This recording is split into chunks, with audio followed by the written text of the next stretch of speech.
नमस्कार, मैं रफी और आप देख रहे हैं DNN इंडिया। चिकित्सा के क्षेत्र में अजमेर एक ऐतिहासिक क्षण का साक्षी बना जब Adinath Medicity cancer and super speciality hospital में एक दुर्लभ गैर कैंसर युक्त बीमारी पिगमेंटेड विलेनोडुलर सिनोवाइटिस PVNS का सफल इलाज रेडिएशन के माध्यम से किया गया। इस कठिन और बार बार लौटने वाली बीमारी के इलाज के बाद डॉक्टरी विज्ञान, रोगी विश्वास और रेडिएशन चिकित्सा तीनों ने मिलकर एक साथ एक नई कहानी लिखी है। उम्मीद की, राहत की और चिकित्सा में नवाचार की। यह उपलब्धि न सिर्फ अजमेर बल्कि पूरे राजस्थान के लिए ऐतिहासिक मानी जा रही है। चिकित्सा के क्षेत्र में अजमेर एक ऐतिहासिक क्षण का साक्षी बना जब Adinath Medicity cancer and super speciality hospital में एक दुर्लभ गैर कैंसर युक्त बीमारी पिगमेंटेड विलेनोडुलर सिनोवाइटिस PVNS का सफल इलाज रेडिएशन के माध्यम से किया गया। इस कठिन और बार बार लौटने वाली बीमारी के इलाज के बाद डॉक्टरी विज्ञान, रोगी विश्वास और रेडिएशन चिकित्सा तीनों ने मिलकर एक नई कहानी लिखी है। उम्मीद की, राहत की और चिकित्सा में नवाचार की। यह उपलब्धि न सिर्फ अजमेर बल्कि पूरे राजस्थान के लिए ऐतिहासिक मानी जा रही है। Radio oncologist doctor Rajeev Srivastava के नेतृत्व में यह उपचार किया गया। उन्होंने बताया कि यह रोग जोड़ों के सिनोवियम में असामान्य वृद्धि के कारण होता है, जो समय के साथ जोड़ों को गंभीर क्षति पहुंचाता है। आमतौर पर यह रोग घुटना, कूल्हा और टखने को प्रभावित करता है और कई बार सर्जरी के बाद भी पुनः हो जाता है। अक्सर ऑपरेशन कर ट्यूमर हटाने की कोशिश होती है, पर यह स्थिति फिर लौट आती है। यही PVNS को जटिल बनाता है। डॉक्टर श्रीवास्तव ने इस भ्रांति को भी तोड़ा कि रेडिएशन केवल कैंसर के इलाज में उपयोग होता है। उन्होंने बताया कि रेडिएशन की वैज्ञानिक विधि द्वारा सटीकता से ट्यूमर पर असर डालकर उसकी पुनरावृत्ति को रोका जा सकता है। डॉक्टर श्रीवास्तव ने बताया कि यह तकनीक अब कई अन्य गंभीर बीमारियों के इलाज में भी वरदान बन रही है। इस केस में मरीज श्रवणलाल कुमावत को रेडियोथेरेपी दी गई, जो कई वर्षों से घुटने के बढ़ते ट्यूमर से पीड़ित थे और अजमेर व आसपास के कई प्रतिष्ठित अस्पतालों से इलाज के बावजूद राहत नहीं मिली थी। श्रवणलाल का कहना है कि इलाज से पहले वह केवल 20% चलने फिरने में सक्षम थे, लेकिन अब 100% सहजता से चल पा रहे हैं। उनकी आंखों में संतोष था, आवाज में विश्वास और चेहरे पर फिर से लौटी थी मुस्कान। उन्होंने आदिनाथ हॉस्पिटल की सुविधाओं, डॉक्टर्स की दक्षता और समर्पण की सराहना करते हुए कहा कि यह अस्पताल मरीजों के लिए एक नई जीवन द्वार साबित हो रहा है। इस सफलता ने आदिनाथ हॉस्पिटल को न सिर्फ अजमेर बल्कि पूरे राजस्थान में एक पथ प्रदर्शक चिकित्सा संस्थान के रूप में स्थापित किया है। ये एक संदेश है कि तकनीक, अनुभवी चिकित्सक और मरीज का विश्वास मिलकर चमत्कार नहीं बल्कि विज्ञान से उम्मीद रचते हैं। इस केस के साथ ही आदिनाथ हॉस्पिटल ने यह सिद्ध कर दिया है कि वह केवल कैंसर ही नहीं बल्कि अन्य जटिल और दुर्लभ बीमारियों के इलाज में भी अग्रणी भूमिका निभा रहा है। यह चिकित्सा विज्ञान की दुनिया में एक क्रांतिकारी उपलब्धि है। जी सर, क्या पेशेंट थे और क्या इन्हें दिक्कत थी और क्या पूरा ट्रीटमेंट किया गया? देखो, अब ये जो है ना, ये बड़ा ही एक थोड़ा सा रेयर सिचुएशन था, क्योंकि इनको हमारे जैसे हड्डियां होती है ना, तो जो जोड़ होती है उसके बीच में एक कार्टिलेज होती है, साइनोवियर कार्टिलेज, तो उसमें एक ट्यूमर बना था। लेकिन ये ट्यूमर मैलिग्नेंट ट्यूमर नहीं था। मतलब जो होता है ना, एक मैलिग्नेंट होता है, एक बेनाइन होता है। बेनाइन मतलब वो इधर उधर फैलता नहीं है, अपनी जगह पे बना रहता है लेकिन परेशानी देता है। और मैलिग्नेंट जो शरीर में फैल जाता है। तो आमतौर पे बेनाइन ट्यूमर का जो इलाज होता है वो ऑपरेशन होता है। तो ये जो एक बीमारी है इसको हम बोलते हैं पिगमेंटेड विलेनोडुलर सिनोवाइटिस। थोड़ी सी रेयर कंडीशंस है ना, सारे लोगों में नहीं देखने को मिलती, लेकिन जब होती है तो बड़ी परेशान करती है। और कैंसर अस्पताल से ऐसे तो इसका कोई लेना देना नहीं है ना। तो ये ऑर्थोपेडिक्स में रहती है, तो वहाँ पे क्या होता है कि इस जो भी कार्टिलेज को ऑपरेशन से वो निकाल लेते हैं। अब परेशानी की बात ये होती है कि ये बार बार होती रहती है, ये कभी ख़त्म ही नहीं होती। अब ऑपरेशन करते हो, निकालते हो, कुछ महीनों बाद ये फिर से बन जाता है और धीरे धीरे जोड़ को जकड़ते रहता है और कुछ दिनों बाद वो जोड़ काम करना बंद कर देते हैं। तो अब पैरों में है तो पेशेंट को चलने फिरने में परेशानी होती है और इसका कोई सॉल्यूशन नहीं निकलता। अब लोगों के मन में बड़ा भ्रम है कि रेडिएशन केवल हम कैंसर के मरीजों को देते हैं। रेडिएशन का उपयोग केवल कैंसर में ही नहीं होता, बहुत सारे ऐसी बीमारियां हैं जहां कैंसर नहीं है, वहां पे रेडिएशन बड़ा वरदान साबित होता है। ये एक बहुत बड़ा एग्जाम्पल है। और ये बीमारी रेडिएशन ऑन्कोलॉजिस्ट के लाइफ में बहुत कम ही देखने को मिलती है। 90% रेडिएशन ऑन्कोलॉजिस्ट अपनी लाइफ में ऐसी बीमारी कभी देखती ही नहीं, है ना। तो 30 सालों में ये मेरे चौथे या पाँचवें मरीज हैं इस बीमारी के। तो इस बीमारी में क्या होता है कि जब आप रेडिएशन देते हो तो ये जो कार्टिलेज की बनने की प्रक्रिया होती है, जो ट्यूमर की तरह बनता है, वो रुक जाती है। तो ये बार बार जो इनको ऑपरेशन से गुजरना पड़ता है, ये चीज़ें बंद हो जाती है और पेशेंट फिर एकदम नॉर्मल हो जाता है। फिर वो पैरों पे वैसे ही वजन देता, उसकी वैसे ही चलने फिरने की क्षमता वापस आ जाती है। सर, इस बीमारी की बात की है, इसका कोई एज डिफाइंड होता है कि ये इस उम्र में हो सकती है या इसके होने के कोई कारण यदि हम बात करें? ये जनरली यंग पीपल्स में, मतलब जो 20 से 40 की उम्र के होते हैं उनमें देखा जाता है। और ये नॉर्मली क्या होता है ना कि जब भी कहीं पे वियर एंड टियर हम बोलते हैं, क्योंकि ये हमारी जो जोड़े होती है उसमें जो साइनोवियल कार्टिलेज होती है, तो कभी इस्तेमाल में कभी उसमें कुछ डैमेज आ गया, वियर एंड टियर जैसे हम बोलते हैं उसको, आ गया, तो वहीं पे क्या होता है कि ये सेल एबनॉर्मली ग्रो करने लगती है। और एक बार इसकी शुरुआत हो गई तो फिर वो रुकती नहीं, वो बनती जाती है, तो बनते बनते गांठ का रूप ले लेती है। सर, क्या नाम है आपका? सरवनलाल कुमावत। सरवन जी, क्या हुआ था आपको और किस अस्पताल में आपने अपना चेकअप और इलाज करवाया?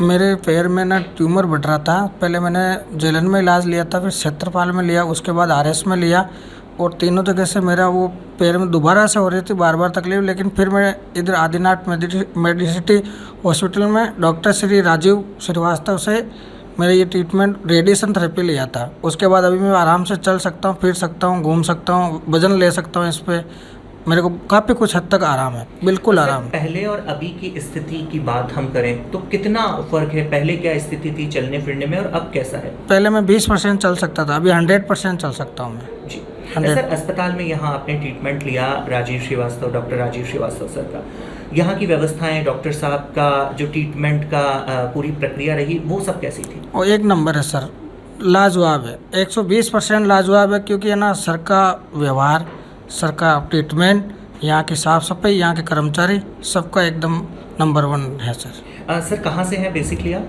मैं प्रॉपर पुष्कर के बाजू में थावला, नागौर जिला। अजमेर के गंज थाना क्षेत्र में युवक से शादी के नाम पर धोखाधड़ी का मामला सामने आया है, जिसमें दलाल ने पीड़ित से 1,80,000 रुपए शादी के नाम पर लिए और शादी के अगले ही दिन दुल्हन फरार हो गई, जिस पर पीड़ित ने गंज थाने में इसकी शिकायत दर्ज करवाई है। अजमेर के गंज थाना क्षेत्र में युवक से शादी के नाम पर धोखाधड़ी का मामला सामने आया है, जिसमें दलाल ने पीड़ित से 1,80,000 रुपए शादी के नाम पर लिए और शादी के अगले ही दिन दुल्हन फरार हो गई, जिस पर पीड़ित ने गंज थाने में इसकी शिकायत दर्ज करवाई है। पुलिस ने धोखाधड़ी का मुकदमा दर्ज कर अग्रिम कार्रवाई शुरू कर दी है। थाने के एएसआई ने बताया कि परिवादी कमला बावड़ी निवासी प्रमोद कुमार है। बताया कि पीड़ित ने थाने में रिपोर्ट दर्ज करवाई है, जिसमें बताया कि उम्र अधिक होने की वजह से विवाह में कठिनाइयां हो रही थी, जिसके चलते पीड़ित ने अपने किसी पहचान वाले से यूपी निवासी मनीषा दलाल से संपर्क साधा, जिस पर दलाल ने उसे 1-2 युवतियों की तस्वीरें ऑनलाइन भेजी। युवक ने लड़की पसंद कर शादी रचवाने की बात कही, जिस पर दलाल ने गरीबी का बहाना देकर युवक से 1,80,000 रुपए देने की बात कही। युवक ने दलाल को राशि दी और महिला से अजमेर में आर्य समाज में 4 अगस्त को ब्याह रचाया। 5 अगस्त को दुल्हन ने तबीयत खराब होने का बहाना बनाकर पीड़ित को दरगाह की ओर ले आई और मौका देकर वहां से फरार हो गई। फरार दुल्हन का नाम चांदनी बताया जा रहा है। पीड़ित की शिकायत पर पुलिस ने विभिन्न धाराओं में मुकदमा दर्ज कर अग्रिम कार्रवाई शुरू कर दी है। पीड़ित है प्रमोद कुमार, इसकी ये कमला बावड़ी का निवासी है और इसकी काफ़ी एज होगी और शादी नहीं हो पा रही थी। तो इसने एक शादी करवाने वाले सुना भाई कि शादी करवाने वाला है एक, तो उससे संपर्क किया उसने और फिर उसने किसी दलाल के नंबर दिए। दलाल का नाम तो मनीषा है, यूपी के रहने बता रही है। फिर वो उसने इनका फ़ोटो भेजी, फ़ोटो इन्होंने पसंद करी है ना पीड़ित ने, और बोला ये लड़की ठीक है, और उस हिसाब से फिर गरीबी का हवाला देके उससे पैसे बोला कि 1,80,000 रुपये लगेंगे, वो गरीब है, शादी नहीं कर सकते। फिर इस हिसाब से उन्होंने उसको यहाँ पर आए वो, और यहाँ पर आए और यहाँ आर्य समाज में शादी करी और फिर फिर वो चले गए जो उनके घर वाले बन के आए थे शायद। और फिर वो उसी रात को तबीयत खराब होने का बहाना लगाया और वो दरगाह लेकर गई उसको, पीड़ित को, और वहाँ पीड़ित से वहाँ पर चकमा देकर वो फरार हो गई। अजमेर शहर में रक्षाबंधन के पर्व को लेकर नया बाजार, पुरानी मंडी, केसरगंज सहित विभिन्न क्षेत्रों में छोटी बड़ी राखी की दुकानें सजी हैं। बाजारों में शानदार रौनक देखने को मिल रही है। विभिन्न प्रकार की राखियां बाजार में सुसज्जित हैं। इस बार राखी 9 अगस्त को मनाई जाएगी। इसको लेकर पूरे अजमेर शहर में धूम मची हुई है। शहर के नया बाजार, पुरानी मंडी, केसरगंज सहित विभिन्न क्षेत्रों में छोटी बड़ी सैकड़ों राखियों की दुकानें सजी हुई है। इस बार बाजार में डोरेमोन, शिनचैन, टेडी बियर वाली राखियां भी ट्रेंड में हैं, जो बच्चों को काफी लुभावनी लग रही है। कलर स्टोन के एंटीक राखियां भी डिमांड में हैं। कई लोगों ने ब्रेसलेट की तरह दिखने वाली राखियां खरीदी है। राखी के त्योहार को मनाने के लिए महिलाएं अपने पीहर आई है। राखी के एक दिन पहले बाजार में काफी रौनक देखने को मिल रही है। शिवानी व्यास ने बताया कि वह राखी के त्योहार के लिए वह और उसका पूरा परिवार बेहद उत्साहित है। इसके लिए वह सुबह से बाजार में खरीदारी के लिए निकली हुई है। उसने बताया कि वह राखियों की खरीद के साथ ही मिठाइयां और मेहंदी भी खरीदेगी। कहा कि रक्षाबंधन के दिन वह अपने भाई को तिलक लगाकर कलाई पर रक्षा सूत्र बांधकर राखी का त्योहार सेलिब्रेट करेगी। रक्षाबंधन का त्योहार है भाई बहनों का। ये एक ही त्योहार होता है जो भाई बहन का होता है एक दूसरे के लिए, और सभी बहनें बहुत एक्साइटेड रहती है, भाई भी बहुत एक्साइटेड रहते हैं। और हम शॉपिंग के लिए आए हुए हैं, सुबह 10 बजे से आए हुए हैं और अभी तक हमारी शॉपिंग कंप्लीट नहीं हुई है। अभी राखियाँ खरीदनी है। किस प्रकार से आप इस रक्षाबंधन के त्यौहार को सेलिब्रेट करते हैं? रक्षाबंधन के दिन अपने भाइयों की आरती उतारते हैं, उनको रक्षा सूत्र राखी बांधते हैं, मिठाई खिलाते हैं, फिर गिफ्ट्स लेते हैं भैयाओं से। हम राखियाँ लेने आए हैं भाइयों के लिए और अपने लिए ड्रेसेस लेने आए हैं सब, और मेरे साथ बुआ, मम्मी, हम सब आए हैं। आप लोग? हाँ, मैक्सिमम सब लोग साथ में आए, बाकी परिवार तो बहुत बड़ा है, सब साथ में। मेहंदी अब हम घर जाके बस मेहंदी ही लगाएंगे, वो एक काम बाकी है मेहंदी लगाने का, बाकी तो मैक्सिमम शॉपिंग हो गई। यहाँ रुकते एक छोटे से ब्रेक के लिए, जल्द हाजिर होंगे खबरों के नए सफर के साथ। कैंसर बीमारी ही ऐसी है, चिंता तो होगी ना। लेकिन अब अपनी चिंता को बदलो विश्वास में, क्योंकि आदिनाथ कैंसर मेडिसिटी में है रेडियोथेरेपी, कीमोथेरेपी और कैंसर सर्जरी के उपचार के साथ आधुनिक सुविधाएं भी। विजिट करें आदिनाथ कैंसर मेडिसिटी एट चाची आवास, Ajmer.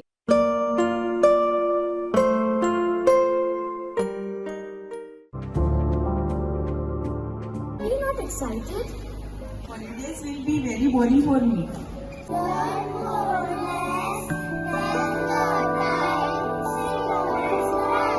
And opt for using black rice and sugar.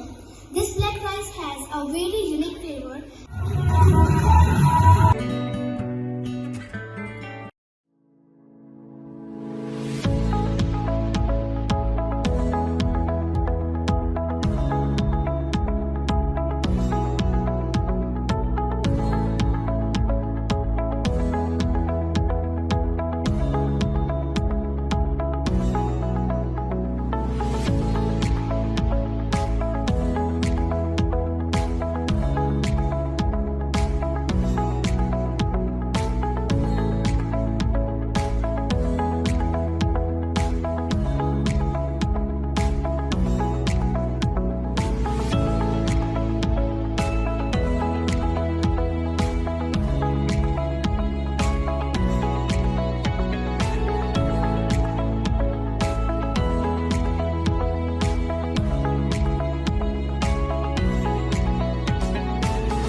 Nasirabad छावनी परिषद के मुख्य अधिशासी अधिकारी डॉक्टर नीतीश गुप्ता ने नसीराबाद के रामसर मार्ग और देराटू मार्ग पर वृक्षारोपण कार्य का शुभारंभ किया।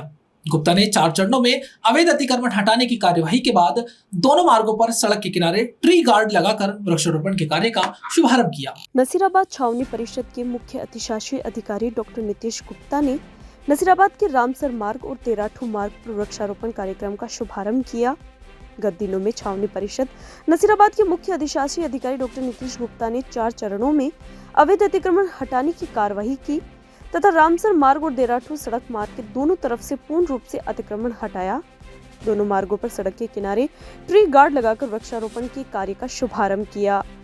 गुप्ता ने बताया कि नसीराबाद के सभी मार्गों पर वृक्षारोपण का कार्य करवाएंगे तथा ट्री गार्ड के साथ उनकी सुरक्षा की भी प्राथमिकता रहेगी। डॉक्टर गुप्ता ने बताया कि नसीराबाद के सभी मार्गों पर वृक्षारोपण का कार्य करवाया जाएगा तथा ट्री गार्ड के साथ उनकी सुरक्षा की भी प्राथमिकता रहेगी।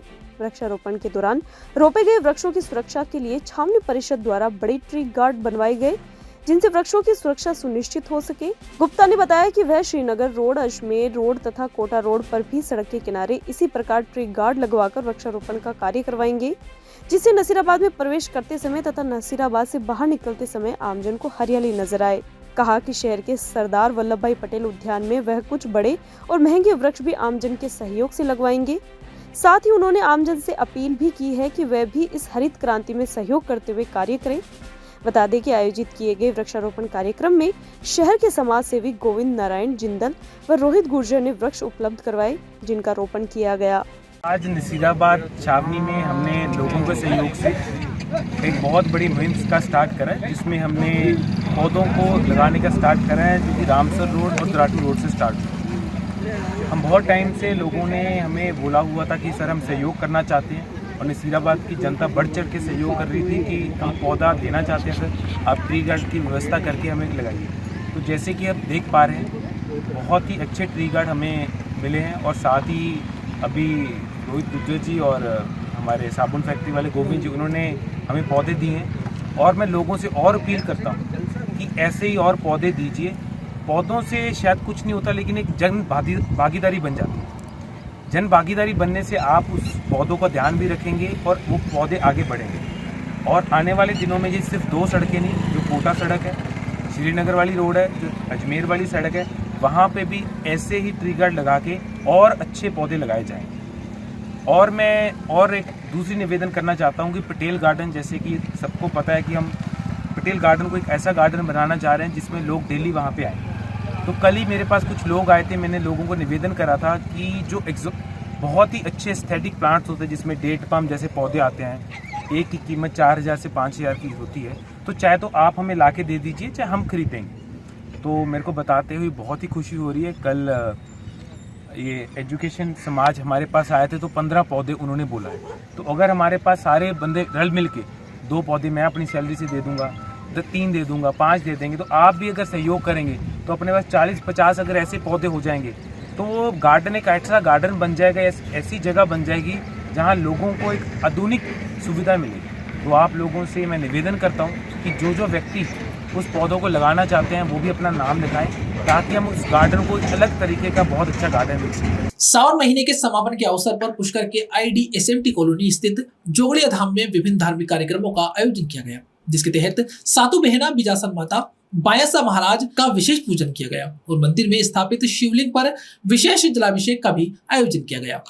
सावन महीने के समापन के अवसर पर पुष्कर की RDSMT कॉलोनी स्थित जोगड़िया धाम में विभिन्न धार्मिक कार्यक्रमों का आयोजन किया गया, जिसके तहत सातु बहना बिजासन माता बायासा महाराज का विशेष पूजन किया गया। मंदिर में स्थापित शिवलिंग पर विशेष जलाभिषेक का कार्यक्रम भी आयोजित हुआ। धाम के सह संस्थापक प्रशांत वर्मा ने बताया कि धाम के उपासक ज्योतिर्विद भंवरलाल वर्मा के सानिध्य व पंडित दिलीप शास्त्री के आचार्यत्व में वैदिक मंत्रोच्चार के बीच सातु बहना बायासा महाराज का पूजन व धाम में स्थापित चंद्रेश्वर महादेव का जल दूध से जलाभिषेक एवं रुद्र पाठ के साथ अभिषेक किया गया। इस मौके पर धाम में सुगंधित पुष्पों से फूल बंगला भी सजाया गया। धाम के उपासक भंवरलाल ने बताया कि सावन का पूरा महीना प्रकृति के सृजन का महीना है। जून आषाढ़ जैसे महीनों में पूरी जमीन तपती रहती है, जिसके बाद इंद्रदेव वर्षा करते हैं, जिससे पृथ्वी धन धान्य से परिपूर्ण हो जाती है। ये भगवान शिव का सावन का महीना पवित्र है। भगवान शिव की जटाएं खोलते हैं और 4 महीने के लिए सृष्टि पर सृजन कर भ्रमण करते हैं, और 4 महीने का जो संसार की व्यवस्था है भगवान शिव चलाते हैं। तो हम सावन के महीने में ये पार्वती के साथ रमण करने बिहारों के अंदर चले जाते हैं। तो आज सावन के महीने में पूरे भगवान शिव के विशेष अभिषेक, विशेष पूजा पाठ, कांवड़ यात्रा पुष्कर जी से लाते रहे और चलाते रहे। अखंड शिव का पाठ भी कराते रहे, जलधारा भी होती रही, सहस धारा भी होती रही, और नित्य दुग्ध धारा वगैरह सारा है। आज ये फूलों आज इस सावन मास की विदाई के अवसर पर ये सातों बहना बिजासन माँ इनका जो विशेष परिचम इनके साथ ही रहता है, तो उनका भी आज ये नवरात्रा इसका सावन का मास समाप्त होता है। अधिकांश सावन के झूले ये बिजासन माता और भगवान शंकर के रहे, बाद में फिर कालांतर के अंदर युगों के अंदर ये बदलते गए सारे झूले। केवल भगवान भोलेनाथ और पार्वती, यही महादेव ये जंगलों में रहे और उनके साथ ये पार्वती के साथ वो सहेलियाँ रही, जिनका सातों बहन हम बोलते हैं इनको। तो ये शिव पार्वती की सातों सहेलियाँ, इनका अवतार इनका हुआ है। तो ये पूरी सनातन धर्म की एक व्यवस्था है। इसको जो ढंग से होकर व्यवस्था को मनाता है सनातन धर्म को, तो वो तो वास्तव में खाली सनातन कह देने से सनातन नहीं होता। किस तरह से सनातन रहा है, जो सदियों से आज तक होता रहा वो सनातन, और सदियों से आज तक क्या रही, मनगढ़ंत नहीं होती कोई भी चीज़। ये सदियों से जो चला रहा है, धरती आकाश पाताल ये सब सदियों से चला रहा। तो जो आकाश धरती से आसमान से धरती तक है वो है सनातन। तो इस सनातन को जीवित रखने के लिए हमारी भारतीय संस्कृति का मूल आधार है कि हमारी संस्कृति पूरी वर्षा पे और ऋतुओं पे आधारित है। तो ये वर्षा की ऋतु है, ये पूरी सृजन का मास है। पूरी सावन के अंदर ये पृथ्वी तपी होती है, आषाढ़ के जेठ के अंदर उस पृथ्वी पे वो जल मिल जाता है, पर्याप्त मात्रा के अंदर जल का स्तर बढ़ जाता है और ये नया क्रिएशन, एक नई जनरेशन, एक नए जीव, वनस्पति, जंतु और पेड़ पौधे पैदा होते हैं। इसलिए महामाया और पार्वती का ये एक शाकंभरी अवतार है। शाकंभरी देवी वो है, पहले शताक्षी हजारों नैनों, असंख्य नैनों से जो बरसाती वो शताक्षी, और उसके बाद ये शाकंभरी शाक वनस्पति फल फूल पैदा करती है। आज उन्हीं की सेवा करते हैं, उन्हीं के दिया हुआ उन्हीं की सेवा करते हैं। खबरों के सफर में अभी सिर्फ इतना ही, फिर हाजिर होंगे खबरों के नए सफर के साथ। तब तक के लिए दीजिए इजाजत, नमस्कार।